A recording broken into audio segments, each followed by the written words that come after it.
Hello friends, myself Prashant and welcome to my YouTube channel Bihar DElEd online. Friends, इस platform के माध्यम से आप सेकेंड ईयर डीएलएड की पढ़ाई घर बैठे ऑनलाइन कर सकते हैं। ठीक है, तो आप लोगों को ज्ञात होगा कि आज से फर्स्ट ईयर का एग्जामिनेशन शुरू है और हम लोग का जो सेकेंड ईयर का एग्जामिनेशन होने वाला है वो 24 नवंबर से होने वाला है फ्रेंड्स। तो चलिए आज के इस सेशन में हम लोग डिस्कस करेंगे S1 का यूनिट 4 जो कि हमारा है शिक्षा और सामाजिक अपेक्षाएं। ठीक है, एक छोटा सा यूनिट है, इसको देख लेते हैं। एक ही सेशन में इसको समाप्त कर देंगे, कुछ है नहीं इसमें, बस इसको ध्यान से समझने का प्रयास कीजिएगा। इसमें जो भी टर्म है उसको समझने का प्रयास कीजिएगा, यहीं से आपके जो है क्वेश्चन आपके बन जाएंगे।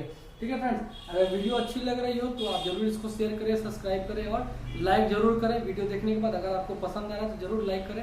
ठीक है, और कमेंट जरूर करें कि वीडियो आपको कैसा लगा, या अगर आप कुछ और चाहते हैं तो उसको भी आप इसमें ऐड कर सकते हैं। ठीक है, चलिए बात करते हैं, स्टार्ट करते हैं सेशन को। यूनिट 4 सबसे पहले समझते हैं कि ये जो यूनिट 4 है बोल क्या रहा है, ये कहना क्या चाहता है हम लोगों से। तो फिर हमारा जो यूनिट है शिक्षा और सामाजिक अपेक्षाएं, इस यूनिट में हम लोग बेसिकली डिस्कशन करेंगे फ्रेंड्स कि शिक्षा का समाज से क्या अपेक्षा है, या समाज का शिक्षा से क्या अपेक्षा है, या समुदाय का विद्यालय से क्या अपेक्षा है, या विद्यालय का समुदाय से क्या अपेक्षा है। समुदाय और समाज एक ही चीज हो सकता है, ठीक है ना। तो बेसिकली हम लोग देखेंगे क्या क्या अपेक्षाएं, हर किसी का एक्सपेक्टेशन होता है, वैसा ही समाज भी कुछ अपेक्षाएं रखता है विद्यालय से, और विद्यालय भी कुछ अपेक्षा रखता है किससे, समाज से। इसी चीज का डिस्कशन होगा इस पूरे यूनिट में। बहुत ही सिंपल सा यूनिट है, समझने का प्रयास कीजिएगा। चलिए तो बात कर लेते हैं सबसे पहला टॉपिक जो कि है शिक्षा, विद्यालय तथा समुदाय।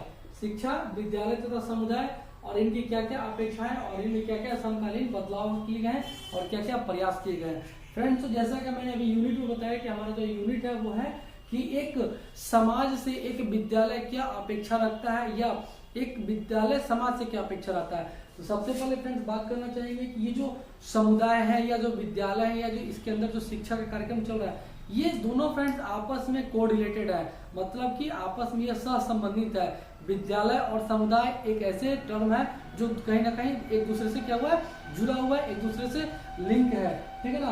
और इन्हीं के माध्यम से ये जो शिक्षण का कार्य होता है वो सुदृढ़ तरीके से और बहुत ही अच्छे तरीके से हम लोग इसको क्या करते हैं तो बनाए रखते हैं या चलाते हैं फ्रेंड्स। ठीक है, तो कहता है कि शिक्षा के क्षेत्रों में समुदाय का सहयोग प्राचीन काल से ही चलते आ रहा है। बिल्कुल सही बात है कि जब से शिक्षा आया है उसमें कहीं ना कहीं समुदाय या समाज का योगदान जो रहा है बहुत ही इम्पोर्टेंट रहा है, प्राचीन काल से ही चला रहा है और आज भी है।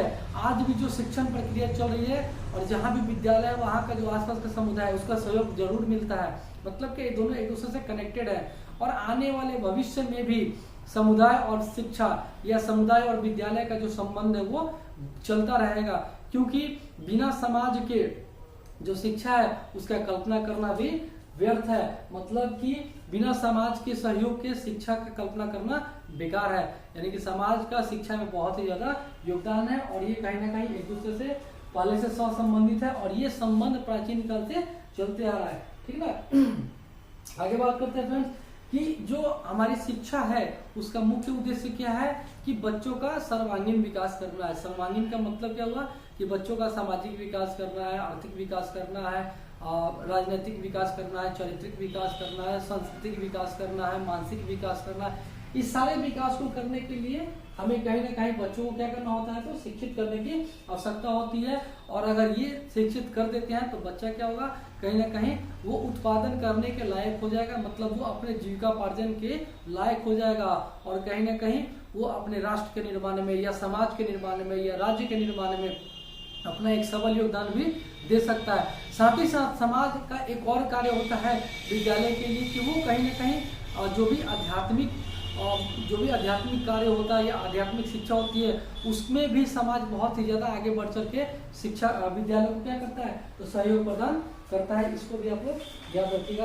कुछ और पॉइंट बात कर लेते हैं फ्रेंड्स, तो विद्यालय तथा समुदाय के सहयोग के स्थापना के सिद्धांत, मतलब कुछ सिद्धांत भी दिए गए हैं कि कैसे विद्यालय और समुदाय एक दूसरे को हेल्प करते हैं या सहायता करते हैं। ठीक है ना, कि यहाँ क्या अपेक्षा रखते हैं उसके लिए कौन कौन सिद्धांत है। सबसे पहले फ्रेंड्स कि समुदाय की सेवा की भावना, मतलब जो विद्यालय है उसका ये कर्तव्य बनता है कि वो अपने समुदाय या समाज के लिए प्रति सेवा की भावना रखे। क्योंकि जो भी बच्चे पढ़ते हैं वो कहीं ना कहीं आसपास के समाज के लोगों के ही होते हैं, और लोगों के समूह से क्या होता है, समाज का निर्माण होता है। मतलब कि उनके जो बच्चे होते हैं वो विद्यालय जाते हैं, और बच्चों का जो समाजीकरण होता है, जो द्वितीयक समाजीकरण होता है, वो विद्यालय में होता है। अगर फ्रेंड्स आप लोगों ने समाजीकरण के बारे में पढ़ा होगा तो समाजीकरण दो प्रकार का होता है, एक प्राथमिक समाजीकरण और एक द्वितीयक समाजीकरण। प्राथमिक समाजीकरण के बारे में मैंने बताया था वीडियो में कि बच्चा जब जन्म लेता है तो उसका समाजीकरण वहीं से शुरू हो जाता है, मतलब उसके परिवार से, उसके आस पड़ोस से, उसके जो रिलेटिव्स है उनके माध्यम से उसका समाजीकरण होता है। लेकिन जब बच्चा घर से बाहर आता है अर्थात विद्यालय में जाता है तब जाके उसका द्वितीयक समाजीकरण शुरू होता है। मतलब कि विद्यालय में जाने के बाद बच्चा का जो सेकेंडरी सोशलाइजेशन होता है वो वहां से शुरू हो जाता है।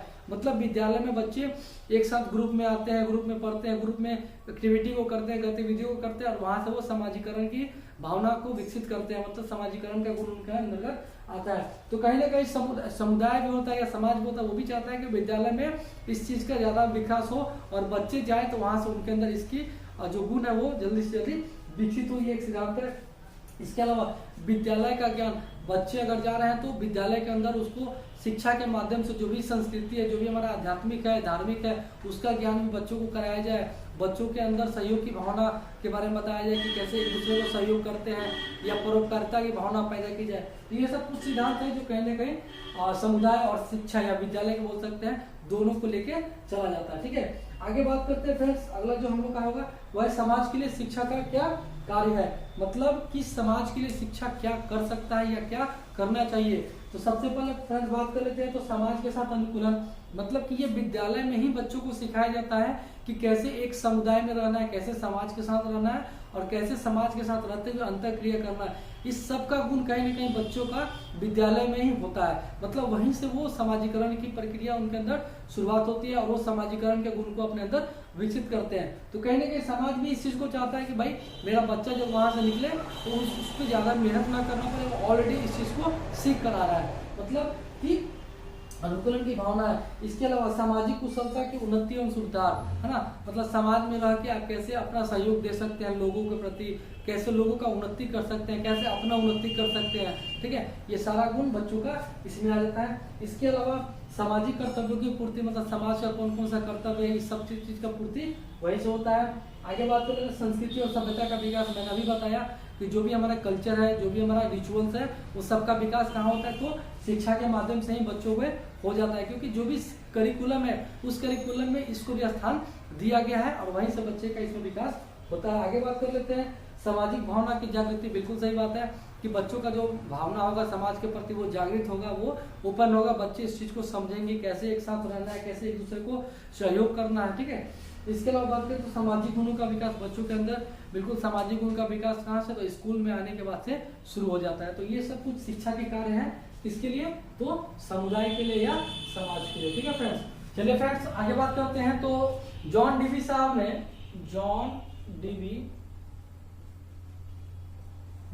साहब ने बताया था कि शिक्षा और समुदाय कैसे एक दूसरे से सहसंबंधित है। तो उन्होंने एक त्रिध्रुवीय सिद्धांत दिया था।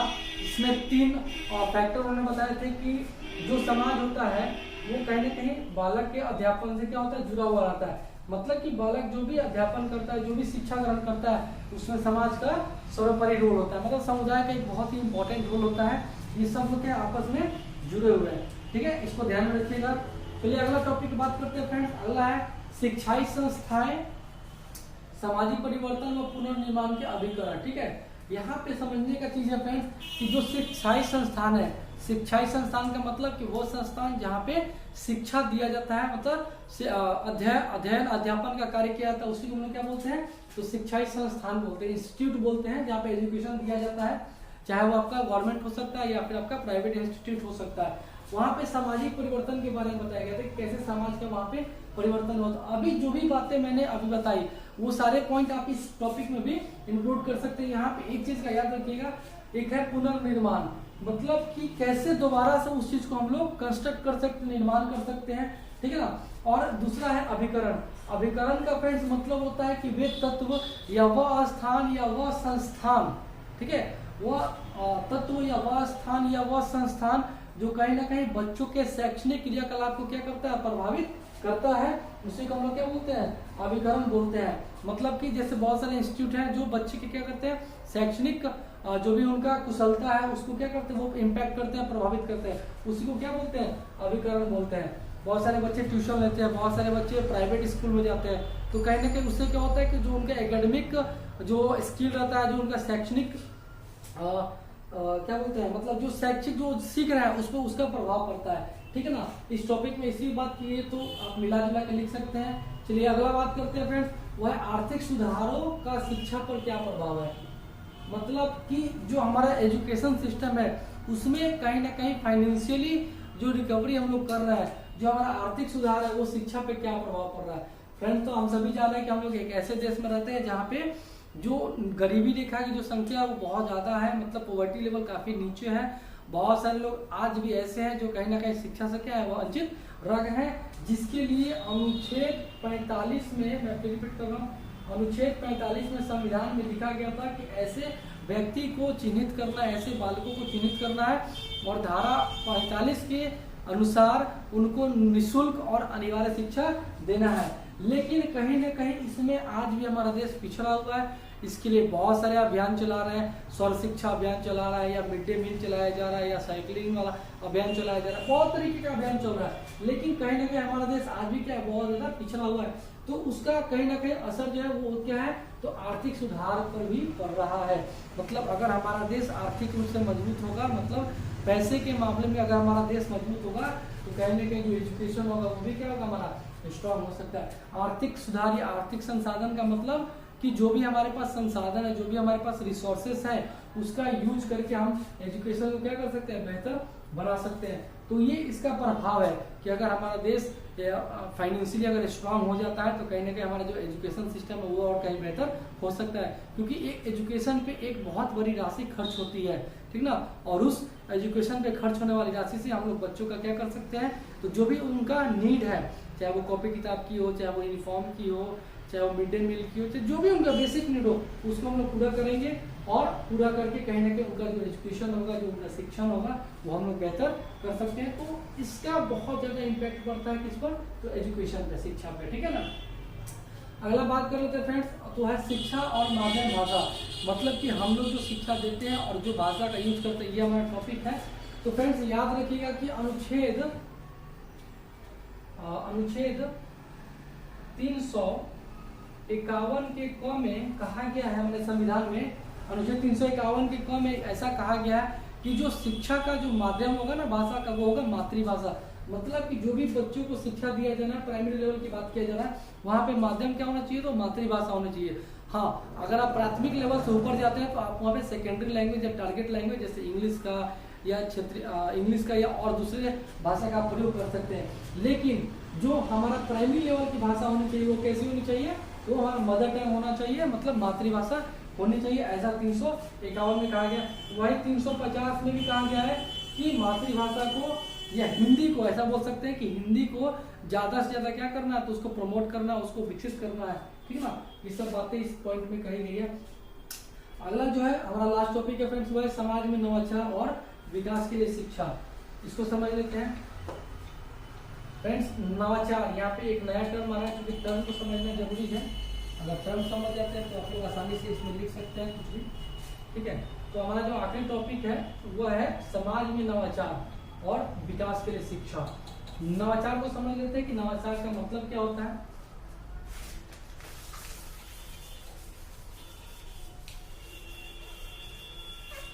देखिएगा यहाँ पे फ्रेंड्स, नवाचार को समझिएगा। नवाचार का मतलब होता है इनोवेशन, ठीक है, इनोवेशन। नवाचार का मतलब होता है परिवर्तन लाना। क्या करना, परिवर्तन लाना या नई चीज को लाना, नई चीजों को लाना, इसी को हम लोग क्या बोलते हैं, तो नवाचार बोलते हैं। मतलब नवीनता लाना, किसी भी चीज में अगर नयापन आ जा रहा है वही हमारा क्या कहलाएगा, तो नवाचार कहलाएगा। अब यहाँ पे जो टॉपिक कर रहा है समाज में नवाचार, मतलब क्या हुआ, इस समाज में कौन कौन सी नवीनता आ रही है, समाज कैसे हमारा नई नई तकनीकों को अपना रहा है। यहाँ नवाचार का मतलब हो गया नई टेक्नोलॉजी।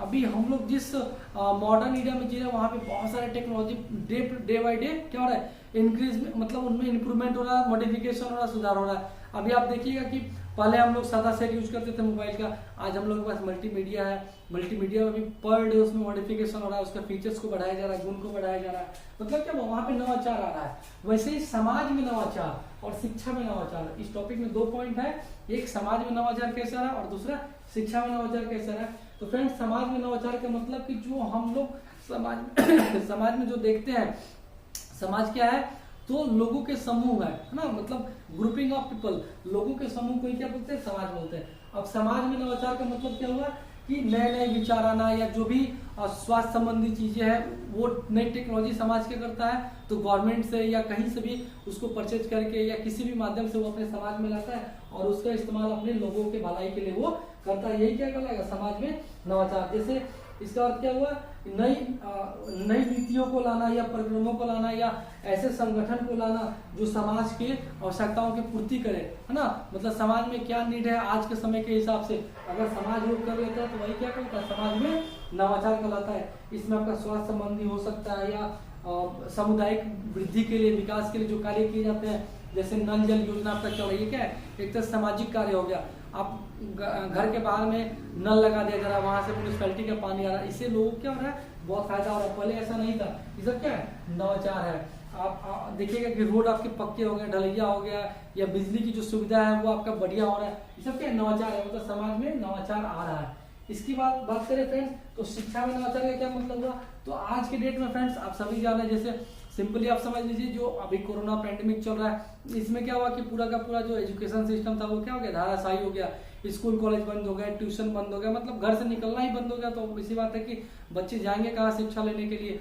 तो कहीं ना कहीं जो ये नवाचार था, जो इनोवेशन किया गया, ऑनलाइन लर्निंग एजुकेशन, अभी देख रहे हैं आप, एक से बढ़ के एक नई नई कंपनियां इस फील्ड में आई है। बाइजू की बात करें, एडन गुरु की बात करें, मेडिटेशन की बात करें, ठीक है ना, या एक्स्ट्रा मार्क्स की बात करें, सब क्या है, ये लोग नई नई टेक्नोलॉजी को ला रहे हैं और उस टेक्नोलॉजी के माध्यम से बच्चे घर बैठे ऑनलाइन मोड में पढ़ाई कर रहे हैं। अभी आप जो पढ़ रहे हैं, मैं जो वीडियो बना रहा हूँ, यूट्यूब क्या है, ये भी तो आपका ऑनलाइन ही टीचिंग हो गया ना, ऑनलाइन लर्निंग प्लेटफॉर्म हो गया। यहाँ आपको कहीं नहीं जाना, घर बैठे आपको मटेरियल मिल जा रहा है, ये सब क्या है, नवाचार है। तो शिक्षा में नवाचार का मतलब हुआ कि वह विधि, वह टेक्निक्स जिसके माध्यम से जो एजुकेशन है वो हमारा क्या हो रहा है, बेहतर होते जा रहा है। हम लोग को नई नई सुविधाएं मिल रही है, आसानी से हम लोग नए नए ज्ञान को प्राप्त कर रहे हैं, जो भी क्रिएटिविटी है वो हम लोग कर पा रहे हैं घर बैठे ऑनलाइन मोड में। वही सब क्या है, शिक्षा में नवाचार है। कुछ और पॉइंट देख लेते हैं। तो फ्रेंड्स, नवाचार का संबंध नवीन तकनीकी एवं नवीन ज्ञान से होता है, जिसका प्रयोग शिक्षक द्वारा शिक्षण प्रक्रिया में किया जाता है। अभी मैंने बताया कि जो नई टेक्नोलॉजी आ रही है उसका प्रयोग टीचर क्या कर रहा है, अपने शिक्षण प्रक्रिया में कर रहा है, जिससे बच्चे का जो ज्ञान है बहुत तेजी से डेवलप हो रहा है, ठीक है ना, इसी को बोलते हैं शिक्षा में नवाचार। अभी आप देख रहे हैं कि हर स्कूल में प्रोजेक्टर लग रहा है ना।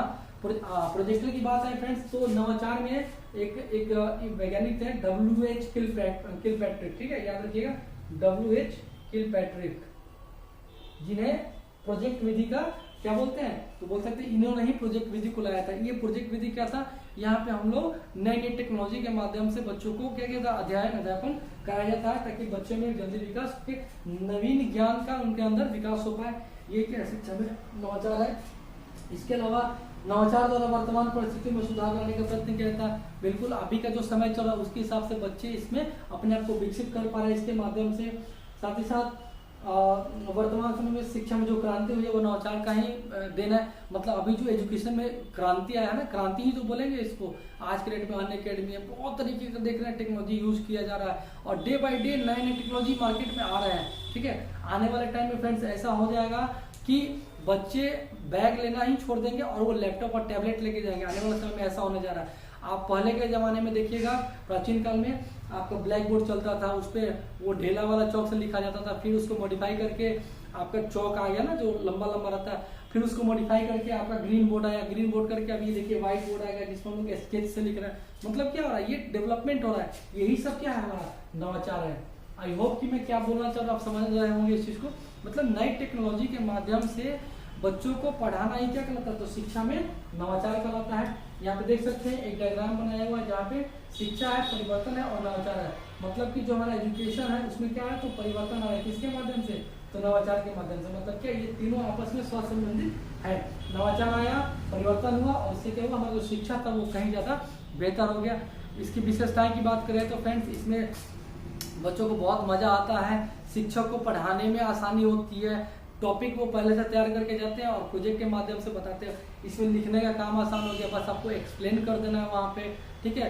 जो अध्ययन अध्यापन हो गया वो रुचिपूर्ण हो गया, समय का बचत हो गया, जो सिलेबस है वो ऑन टाइम समाप्त हो रहा है, नवीन ज्ञान का विकास हो रहा है बच्चों के अंदर, ठीक है। और साथ ही साथ और भी बहुत सारे बेनिफिट आप लोग अपने से भी सोच विचार के, जो भी नई नई टेक्नोलॉजी है उसका क्या यूज है, आप लोग भली बात जानते हैं, सब लोग मोबाइल यूज कर ही रहे हैं, तो नई टेक्नोलॉजी के क्या बेनिफिट है वो सारी विशेषताएं आप लोग इसमें लिख सकते हैं, क्योंकि सवाल कुछ भी घुमा के पूछ सकता है कि शिक्षा में नवाचार की क्या क्या विशेषताएं हैं, ठीक है ना, इससे बच्चों के अधिगम पे क्या प्रभाव पड़ा, वो सब आप लोग यहाँ से लिख सकते हैं। तो ये जो यूनिट था बेसिकली हमारा यही था फ्रेंड्स। एक बार इसको कंक्लूड कर देते हैं कि समुदाय और शिक्षा दोनों का क्या संबंध है, दोनों की क्या अपेक्षाएं एक दूसरे से, दोनों कैसे एक दूसरे को सहयोग करते हैं, और नई नई टेक्नोलॉजी के माध्यम से कैसे शिक्षण अध्यापन को किया जा रहा है, शिक्षण प्रक्रिया जो है उसको कैसे बेहतर बनाया जा रहा है, कैसे बच्चों का अधिगम बेहतर हो सकता है, उनको आज के हिसाब से कैसे डेवलप कर सकते हैं, ठीक है ना। ये सारी चीजें, इस सारे पॉइंट को हम लोग इस यूनिट में